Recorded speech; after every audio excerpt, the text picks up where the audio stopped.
Bien, buenas tardes, queridas amigas y amigos, compañeros, compañeras. Para mí es un auténtico honor y un placer poder compartir esta tarde con vosotros y vosotras, volver a Algaba, un pueblo con el que me une lazos de amistad, lazos laborales durante un periodo importante de mi vida y lazos políticos, evidentemente. Este pueblo es de izquierda, de la izquierda real. Lo fue durante muchos años, lo fue durante los duros años de la dictadura, lo fue durante los albores de la democracia y lo ha sido y ha gestionado el ayuntamiento de manera diferente a lo que otros podrían hacerlo.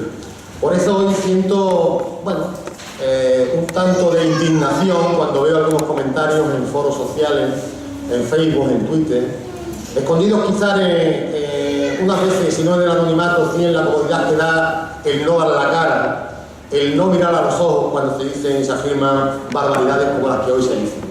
Hace días leía un llamamiento a la dirección por parte de miembros de aquí, de este pueblo, del Partido Socialista, un llamamiento a la dirección andaluza y a la dirección provincial para que de alguna manera disolviéramos la asamblea de Izquierda Unida. Yo simplemente le quiero decir a esa persona que hizo ese comentario que le traslade al Partido Socialista de la provincia de Sevilla mi predisposición a mantener un debate público donde, cuando y a la hora que quiera para hablar de lo que ha significado la izquierda en este pueblo de Algaba, quiénes han estado al frente, quiénes han luchado durante años y quiénes son verdaderamente y quiénes defienden los valores de la izquierda. Yo no tengo ningún inconveniente en hablar de Algaba, de la trayectoria de todos vosotros, de la trayectoria de compañeros y compañeras como las que hoy están aquí, para demostrar que la falacia, que la mentira tienen las patas muy cortas. Yo soy capaz de desmontarlo en un debate público para hablar, como digo, de la situación de la Algaba antes, ahora y en el futuro. Dicho esto, amigas y amigos, yo quiero hoy invitaros a una reflexión ya prácticamente en el final de esta campaña electoral, una reflexión sobre la importancia de la cita electoral que tenemos el día 25 de mayo.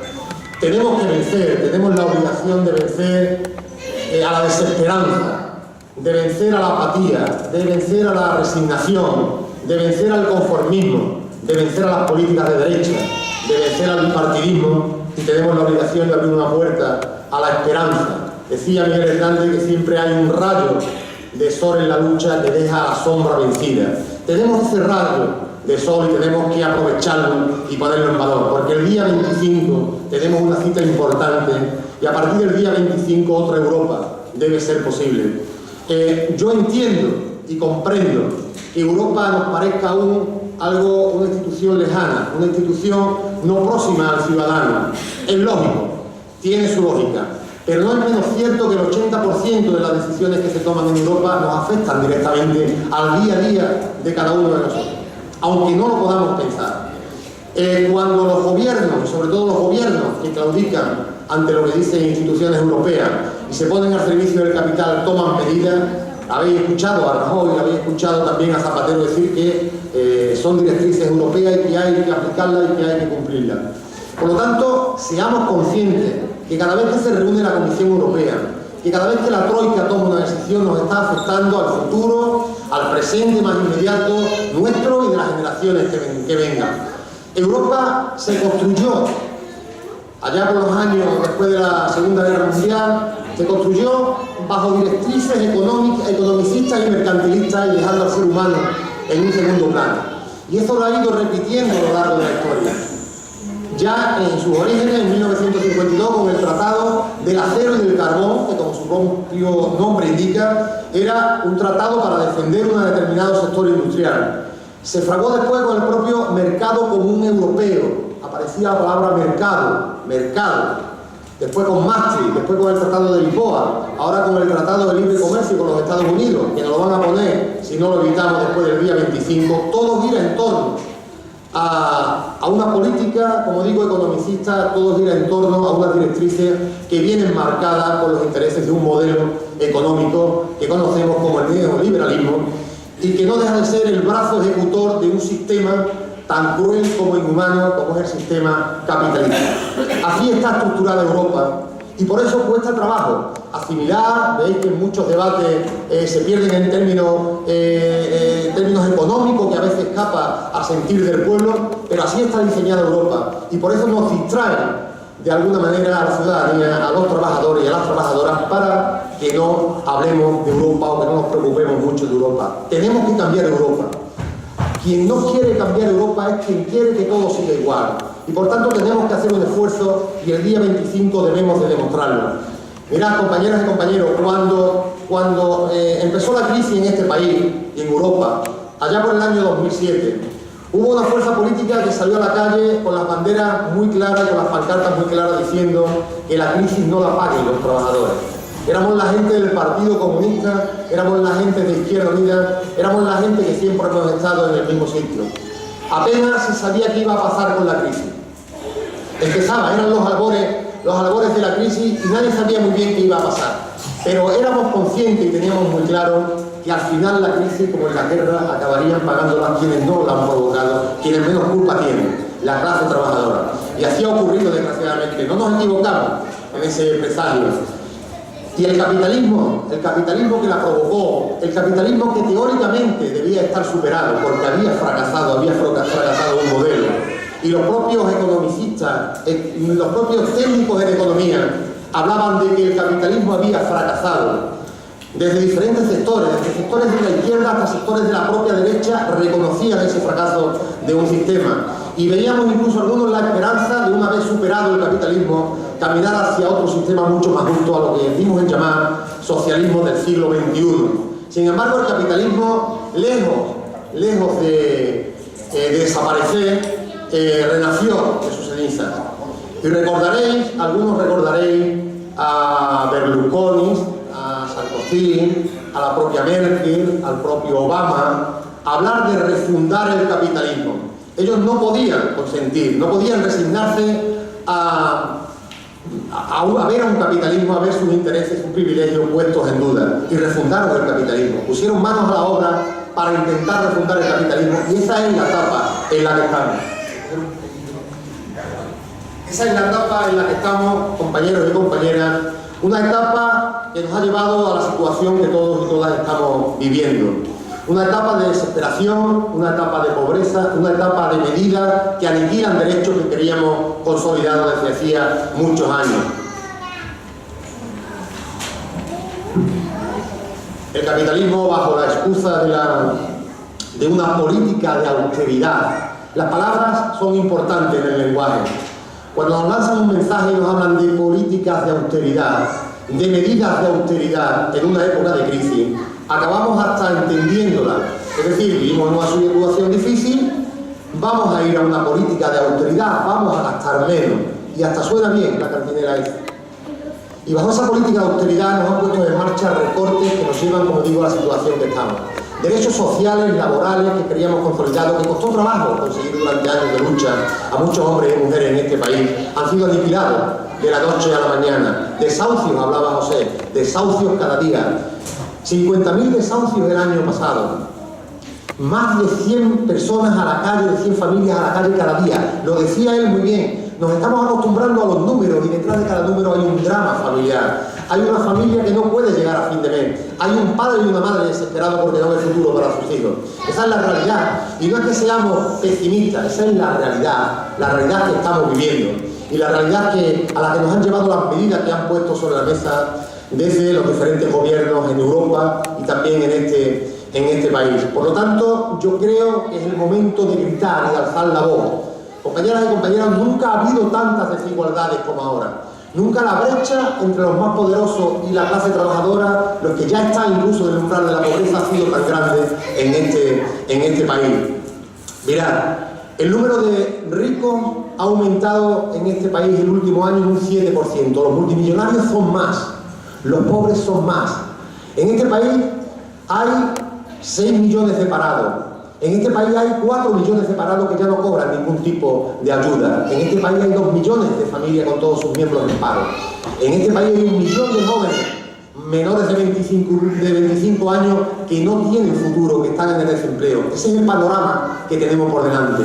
Y a la vez esa brecha entre quienes más tienen y quienes menos tienen. Esa brecha en esa subida de la venta de artículos de lujo, en esa subida de beneficio para las grandes empresas, para los grandes multimillonarios. Por lo tanto, no perdamos de vista, no perdamos de referencia que estamos en una crisis económica o una falsa crisis económica que nos han querido vender además con argumentos provocadores, como es el argumento de la deuda pública o el argumento aún más mezquino y provocador y cínico de que hemos vivido por encima de nuestras posibilidades.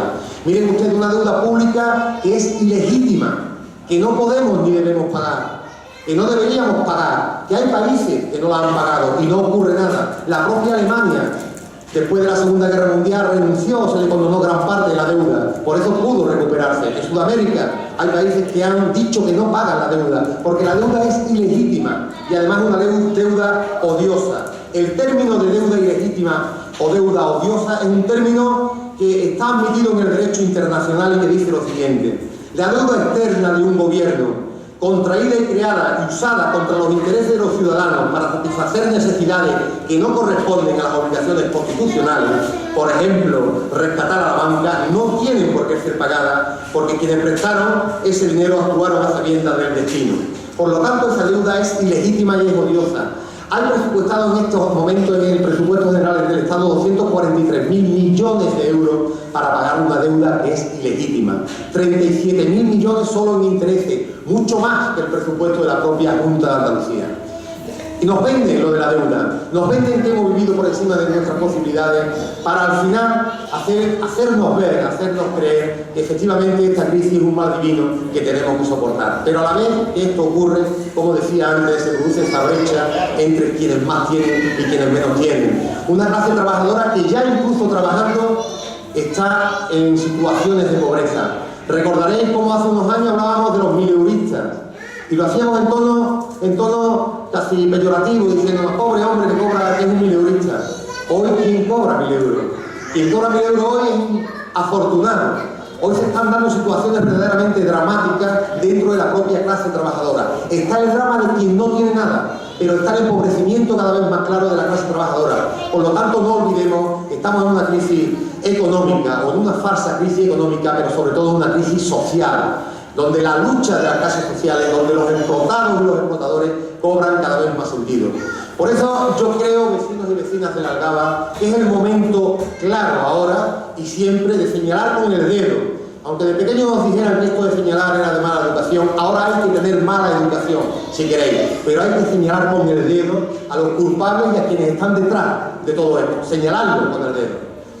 El 73% de los acuerdos que se toman en Europa, de las medidas que se adoptan en Europa, 3 de cada 4 acuerdos que se producen en Europa se producen porque ha habido previamente un consenso entre los conservadores europeos y la socialdemocracia europea, entre lo que aquí es el Partido Popular y el Partido Socialista. Por lo tanto, ellos, quienes defienden ese modelo neoliberal, están detrás de todo esto que está ocurriendo. Por mucho que se vayan a la televisión a escenificar, a hacer teatro sobre las diferencias que tienen unos y otros. No es verdad, compañeras y compañeros. Es mentira, no hay tal diferencia. Comparten un mismo modelo económico que se llama neoliberalismo. Y cuando se comparte un mismo modelo económico, se acaban compartiendo más tarde o más temprano todas y cada una de las medidas que se adoptan.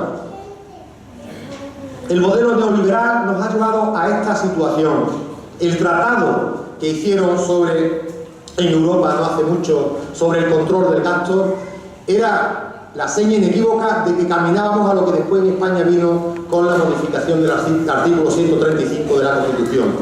Un auténtico golpe de Estado silencioso que pactaron Zapatero y Rajoy y que ha permitido que primero se pague a la banca, que primero se pague al gran capital, que primero se atienda las demandas de los intereses financieros, a que se atiendan gastos sociales, como ahora mismo se ve palpablemente y que nos han llevado a esta serie de recortes.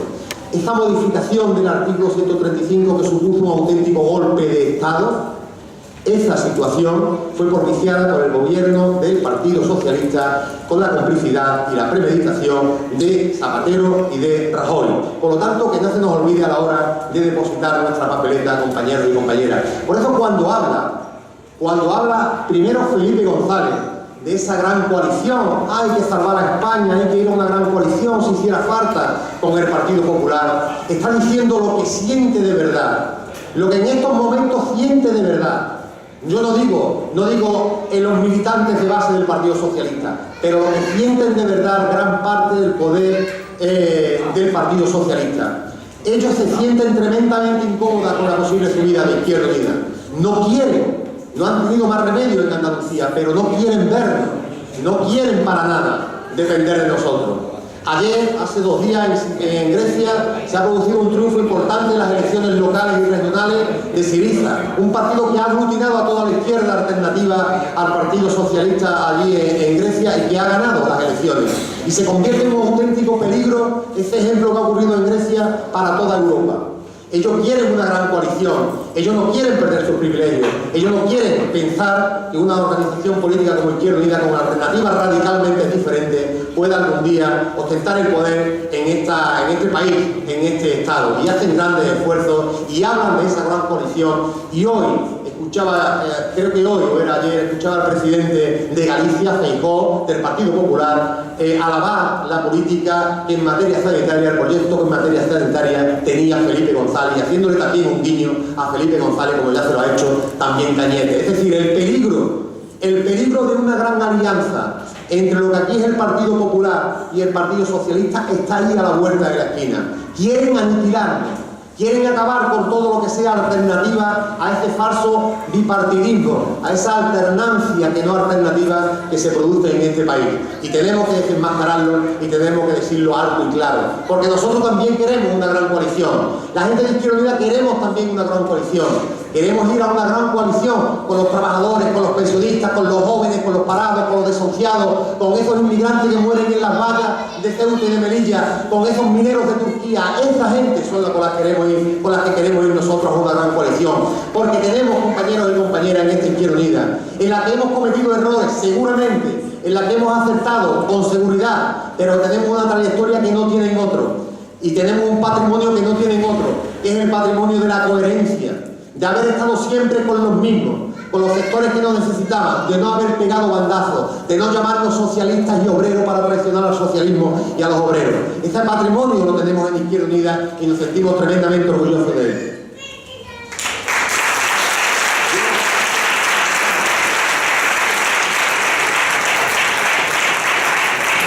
Compañeros, para terminar, y os pido también disculpas porque tengo que salir pronto porque tenemos un acto en la Rinconada.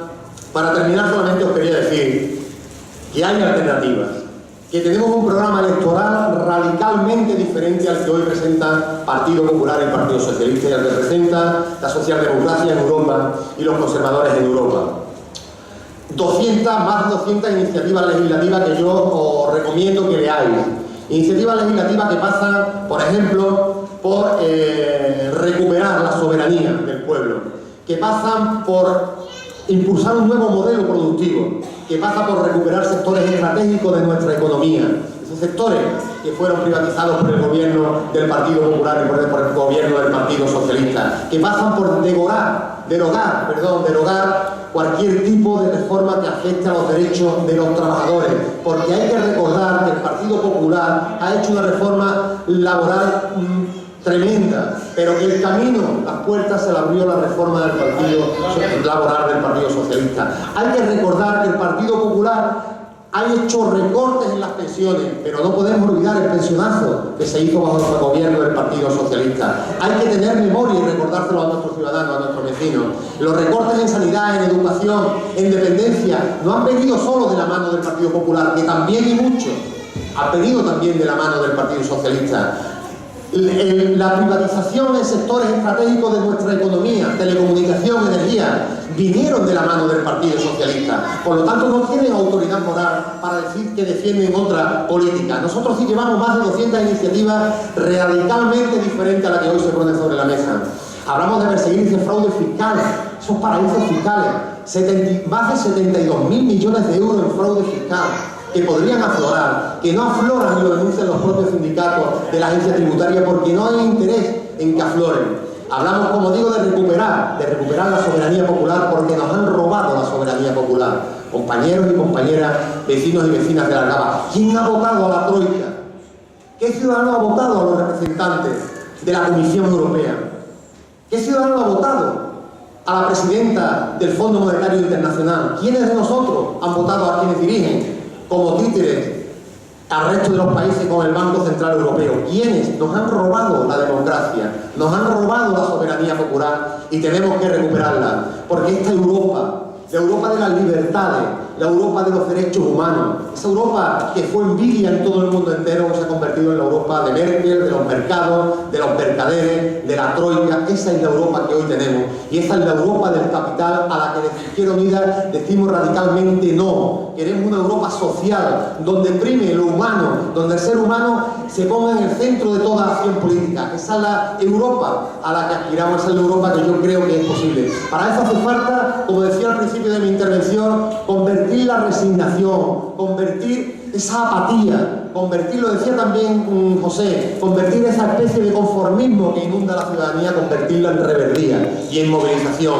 El día 22 de marzo, tomamos Madrid, más de 1 millón de personas, casi 2 millones de personas. Esta movilización hace falta, pero esa movilización ahora tenemos que convertirla también en movilización a la hora de ir a votar el día 25 de mayo. Podemos cambiar las cosas, pero hace falta una fuerte presencia también en las instituciones, porque allí es donde se debate, allí es donde se decide el futuro de los diferentes países, el futuro de las políticas que nos afectan cada día. Decía un comunista italiano, Gramsci, decía que lo viejo no acababa de morir y lo nuevo no acababa de nacer. Yo tengo la esperanza de que lo nuevo, como está ocurriendo en Grecia, nazca pronto en este país, nazca pronto en este pueblo de la Algaba, este pueblo de izquierda, este pueblo de gente honrada, de gente trabajadora, de gente luchadora. Y yo simplemente os pido el voto para Izquierda Unida porque estoy convencido que otra Europa, una Europa mucho más humana, mucho más social, es posible. Un abrazo y muchas gracias.